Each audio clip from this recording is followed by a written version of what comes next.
welcome to the CHDS Master's Thesis Series. Today I'm here with Max Pfaffinger. Max is with the Transportation Security Administration Law Enforcement Office.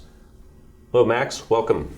Thank you, Scott. So Max, your thesis is about gang violence and human security. Can you tell us a little bit about how you decided to work on that particular topic? Sure. So when we were taking a look at what we wanted to study and considering those things, the center wanted to know about us. And so I started to tell my story. And they were really interested in that. So in my life before federal law enforcement. So I worked for non-governmental organizations over 20 years ago throughout Central America. And so I knew people who were affected by gang violence then, and that was the first time that I really became aware of this problem.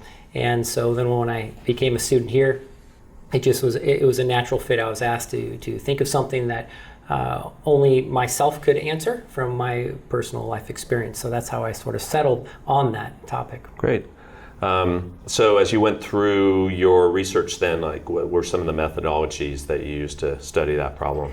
So this is in Homeland Security what we might call a wicked problem or complex problem. And so I just really used a process of appreciative inquiry, really asking, why is this happening and what are we doing and what can be done about it? So as you went through your research, what were some of the findings? Well, as it turns out, I wanted to look at the issue of gang violence from a federal perspective, being in law enforcement. So as there are a lot of things that the federal government is doing. When you take a look at national level policy documents, they really prescribe a strategic approach to the problem using enforcement. And so that would be, those would be your federal law enforcement agencies. The FBI, the DEA, the ATF, and who are really involved in this, not just domestically but also regionally, and that's really what I wanted to focus on was the Northern Triangle countries of Guatemala, El Salvador, and Honduras. And can you talk a little more about then the nexus, I guess, of what's going on down there in the Northern Triangle countries and how that manifests itself here in the U.S.? Sure. When we take a look at what we're doing through the State Department and the State Department's Bureau of International Law Enforcement and the USAID, the U.S. Agency for International Development, what we find is that for many years now, we've really focused on enforcement measures. Haven't really taken a heavy look at prevention side of the problem, and so I was really curious about the migration patterns. That we have a problem at the southwest border now, and what I have found out and what I discovered through my research was that we're really treating sort of the symptoms of gang violence. And one of those symptoms is potentially this wave of migration, northward migration caused by the threat of either actual or threat of gang violence in those countries. But not looking at the root cause from Precisely. Countries of origin. Precisely. So what's going on in those countries then that you feel is driving some of this mass migration then? So it's again it's a very complex problem, but the research really shows that the problem is socially rooted, and so these are large high-level developmental issues going on. You're talking about impunity within, running rampant and corruption within governmental institutions. You're talking about things like lack of educational opportunities, poor economic development, social marginalization. And so those are some of the factors, the risk factors that are common for people and driving people into the gangs. And so that's why USAID's work is so very important, and on the prevention side. But unfortunately, what happens is that we focus many times a lot of our effort on the enforcement and suppression side of things. So things like attacking the financial structures and networks of the gangs, attacking their leadership structures. And so again, we're really addressing some of the symptoms instead of the root causes of what may be driving the phenomenon. Do you feel like the media here in the U.S. is accurately representing then the problem and the roots of the problem that you found through your research? Well, that's a good question. Now, I didn't focus in my thesis at all on the role of the media, but I can tell you this, that within the region, within the Northern Triangle countries, the media really portrays gangs and gang members as those responsible for their problems. So there's a lot of folk devil mythology associated with gang members, which makes it difficult for them to actually leave the gang. So, for example, in El Salvador, gang desistance is very effective when the gangs leave and they go to the gang members are allowed to leave and go to the churches.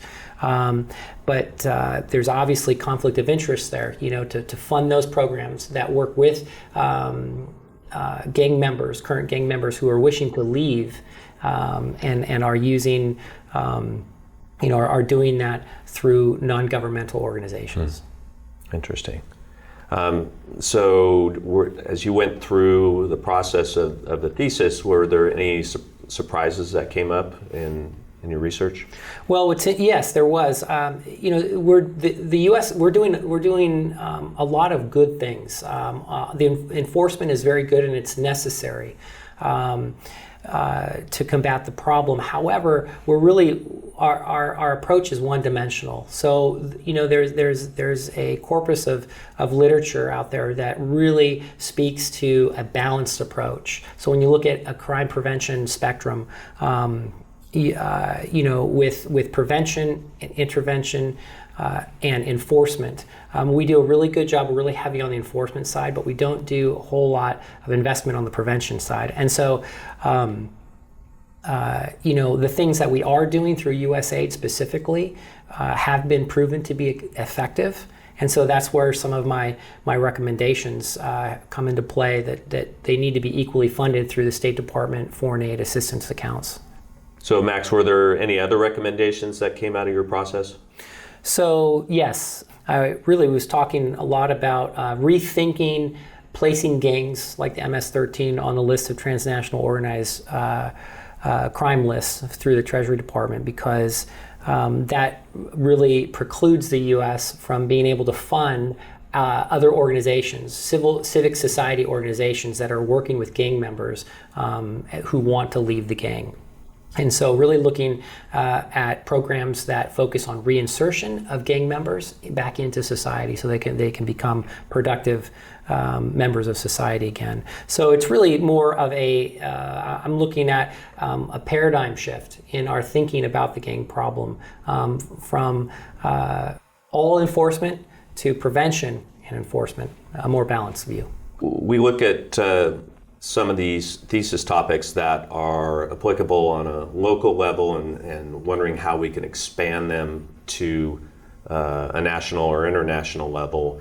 In your case, maybe we would be doing the opposite. Can you think of any local applications to kind of this broader international approach that you're taking? Absolutely. So within Central America, specifically the Northern Triangle, there's a lot of really good things that the state INL department and the USAID agency are doing together, and those are model police precincts. And so that's really looking at the police efforts through a different lens. That's looking at really a community policing model where we're taking a look at the problems that we want to solve from an enforcement perspective, but we're involving local people. We're involving the schools. We're leadership at the local schools. We're involving clergy. We're involving civic and civil society organizations. More of a holistic approach. That's correct, because really, there's only so much at the federal level which can be legislated and to impact the problem, but really it's on the local level where local jurisdictions are responding and addressing the issues of gang violence. Well, that's really interesting research. Thanks for what you've done with your thesis and your contribution, and thank you for coming in today, Max. Thank you, Scott. Appreciate it.